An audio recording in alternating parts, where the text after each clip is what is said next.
দেখেছি একটা অংশ ছড়াচ্ছে যে যারা জঘন্য খারাপ কাজ করছে, যারা ছড়াচ্ছে।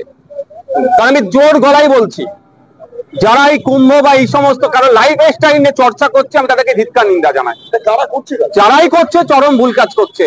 যারা করছেন তাদেরকে আমি সতর্ক করতে চাই, তাদেরকে আমি বলতে চাই, দেখুন আপনি আস্তিক হতে পারেন, আপনি নাস্তিক হতে পারেন, আপনি হিন্দু ধর্মের হতে পারেন, আপনি মুসলিম ধর্মের হতে পারেন, যার যে ধর্মে যে প্র্যাকটিস যেটা করতে পারে।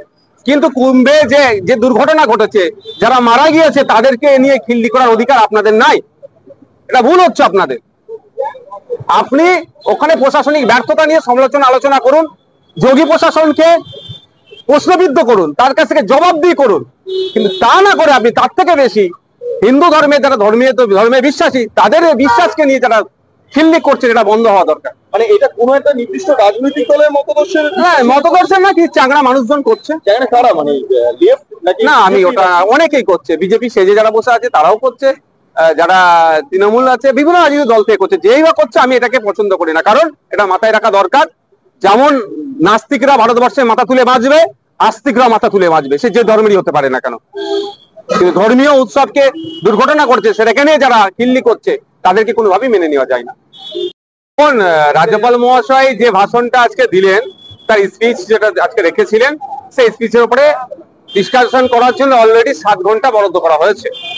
আমরা 7 ঘন্টায় শাসক বিরোধী মিলে করতে পারবো, তখন আমরা আলোচনা করব। তবে বেশ কিছু যেটা আছে প্রশ্ন থেকে যাচ্ছে, অবশ্যই যখন আলোচনা হবে সেখানে রাখবো। কারণ তাহলে আরজি করার মতো ঘটনা, এইভাবে মহিলাদের উপরে নির্যাতন থেকে শুরু করে তৃণমূল দলের কাউন্সিলরকে খুন করলো, গুলি করে খুন করলো, একজন কাউন্সিলরকে খুন করে ফেলতো, বিরোধীদের উপর অত্যাচার, মিথ্যা মামলা, আর নওশাদ সিদ্দিকীকে প্রোগ্রাম করতে না দেওয়ার জন্য হাইকোর্টে চলে যাওয়া, এগুলো আইন শৃঙ্খলা কোন জায়গায় পৌঁছাচ্ছে চোখ আঙুলে দেখিয়ে দিচ্ছে।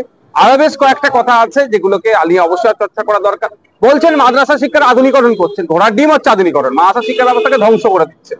আমরা দেখতে পাচ্ছি তো প্রায় 10,000-এর উপরে শিক্ষাকর্মীর পদ শূন্য, কিন্তু এখানে কি স্পিচে কি দেখলাম আমরা? তো এইগুলো নিয়ে অবশ্যই আলোচনা হবে। আর ট্রাইবালদের ডেভেলপমেন্টের জন্য অনেক কথা বলছে, ট্রাইবালদের বিভিন্ন থেকে আপনার আলোচনা হচ্ছে যে 5th শিডিউল 6th শিডিউলের ব্যাপারে সম্পূর্ণরূপে বাস্তবায়ন হচ্ছে না। এই বিষয়ে কিন্তু অনেক চর্চা আছে। চা শ্রমিকদের কথা অনেক, মানে চা শ্রমিকদেরও নাকি উন্নয়ন হচ্ছে। আর দুর্ভাগ্যের বিষয়, চা শ্রমিকদের মিনিমাম ওয়েজেস এখনো রাজ্য সরকার ঠিক করতে পারেনি। আর আমরা দেখলাম বিজিবিএস থেকে উনি বললেন 30% নাকি চা বাগানকে আবার আরবানাইজেশনের জন্য করে দিতে পারে। এটাতে চা শ্রমিকদের অধিকারকে কেড়ে নেওয়া হবে এক প্রকার। 30% কি কেউ ফিতে দিয়ে মাপবে নাকি কে কতটা 30%?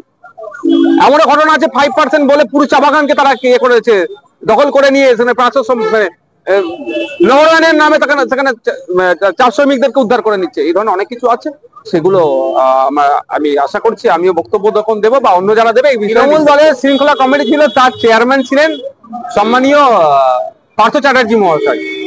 যেই দলের চেয়ারম্যান পার্থ চ্যাটার্জি মহাশয় এখন জেলে আছে শৃঙ্খলা ভঙ্গ তথা দুর্নীতি করার জন্য, সে দল কি হতে পারে? তৃণমূল আবার শৃঙ্খলা? এই দলের কোনো কন্ট্রোল আছে?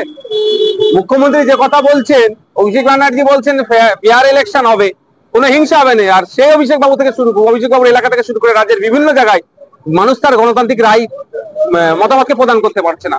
ভাঙড়ে লোকসভা নির্বাচনের আগে দিনে কি আমরা কি দেখলাম? যাদবপুর লোকসভা কেন্দ্রের ভোট হচ্ছিল, যে নমিনেশন সকালে যে আপনার এজেন্ট দিতে যাবে, আমাদের মহিলারাও ছাড় পায়নি, মারধর করে মাথা ফাটিয়ে দিয়েছে আমাদের মেয়েদেরকে, আমাদের দলের মহিলাদেরকে।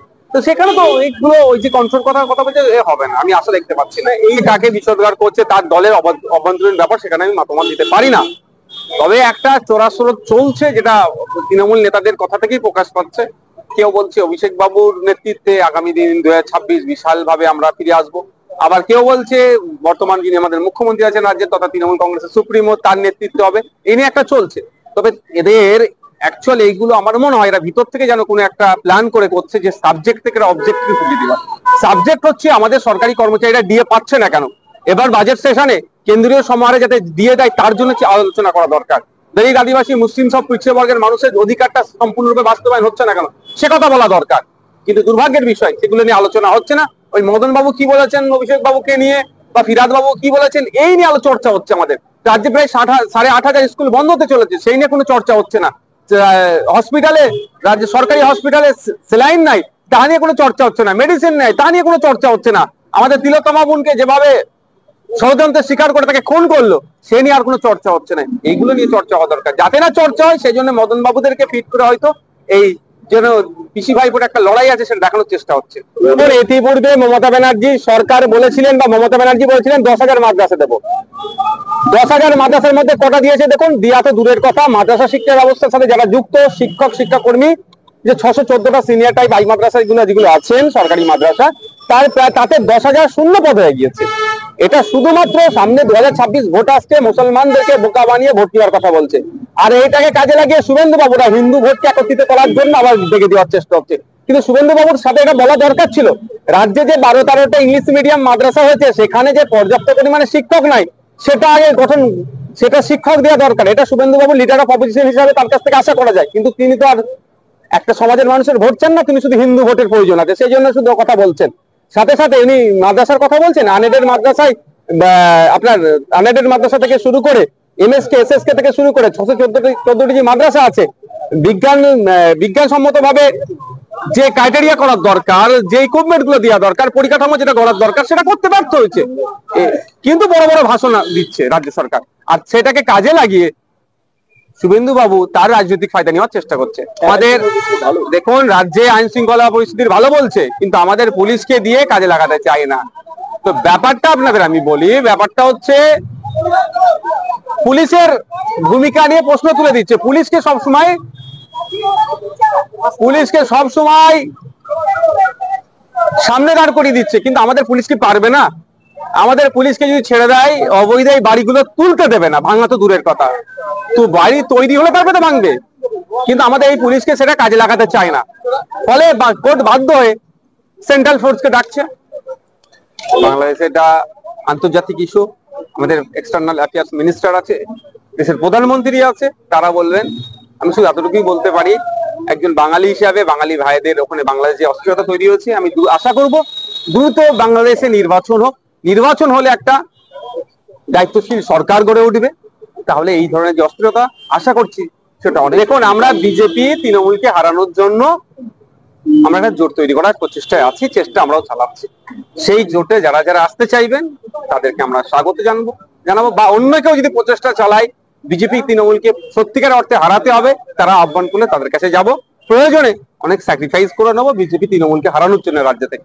কিন্তু কেউ যদি মনে করে যে আমি সর্বেশ্বর বা আমি বাকিগুলোকে সব পরিচালনা করব, সহযোগী দল মনে করে, তাদের ফ্রন্টের মনে করে, তাহলে কিন্তু সেক্ষেত্রে হয়তো জোট হবে না, আমরা বাকিদেরকে নিয়ে জোট করবো। মানে সেটা কি লিপ্ত না, আমি ওটা পার্টিকুলার কথা বলবো, মানে আরো অনেক দল আছে। এ ধরনের তৃণমূলের কথা, তৃণমূল টাইপের কোশ্চেন করবেন না আপনি, মিডিয়া, আপনি স্বতন্ত্রতা বজায় রেখে কোশ্চেন করুন।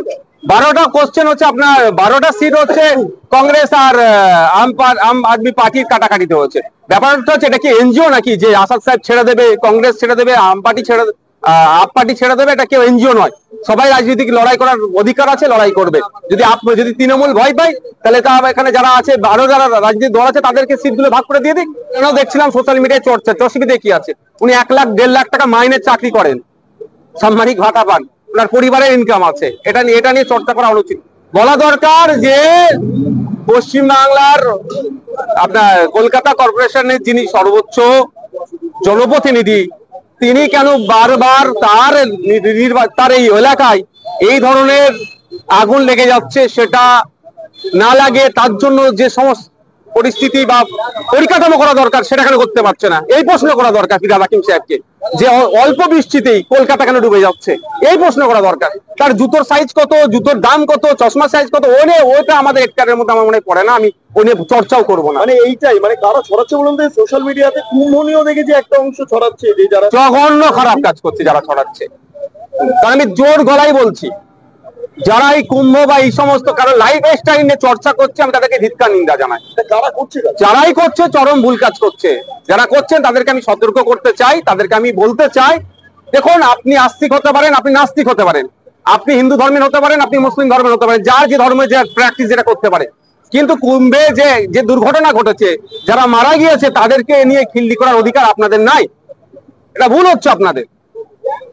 আপনি ওখানে প্রশাসনিক ব্যর্থতা নিয়ে আলোচনা করুন, যোগী প্রশাসনকে প্রশ্নবিদ্ধ করুন, তার কাছ থেকে জবাবদিহি করুন, কিন্তু তা না করে আপনি তার থেকে বেশি হিন্দু ধর্মে যারা ধর্মে বিশ্বাসী, তাদের বিশ্বাসকে নিয়ে যারা খিল্লি করছে, এটা বন্ধ হওয়া দরকার। মানে এটা কোনো একটা নির্দিষ্ট রাজনৈতিক দলের মতদর্শের হ্যাঁ, মতদর্শন না, কি চাংড়া মানুষজন করছে। জায়গাটা কারা, মানে লেফট নাকি? না, আমি ওটা অনেকেই করছে, বিজেপি সেজে যারা বসে আছে তারাও করছে, যারা তৃণমূল আছে, বিভিন্ন রাজনৈতিক দল থেকে করছে। যেই বা করছে আমি এটাকে পছন্দ করি না, কারণ এটা মাথায় রাখা দরকার। যেমন নাস্তিকরা ভারতবর্ষে মাথা তুলে বাঁচবে, আস্তিকরা মাথা তুলে বাঁচবে, সে যে ধর্মেরই হতে পারে না কেন। কিন্তু ধর্মীয় উৎসবকে দুর্ঘটনা করছে, সেখানে যারা খিল্লি করছে তাদেরকে কোনোভাবেই মেনে নেওয়া যায় না।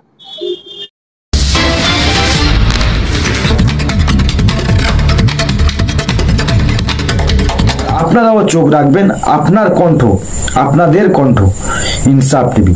সবসময় শাসকের চোখে চোখ রেখে আমরা কথা বলি, আমরা ভয় পাই না, আমরা ভয় দেখাই, সত্য খবর আমরা তুলে ধরি।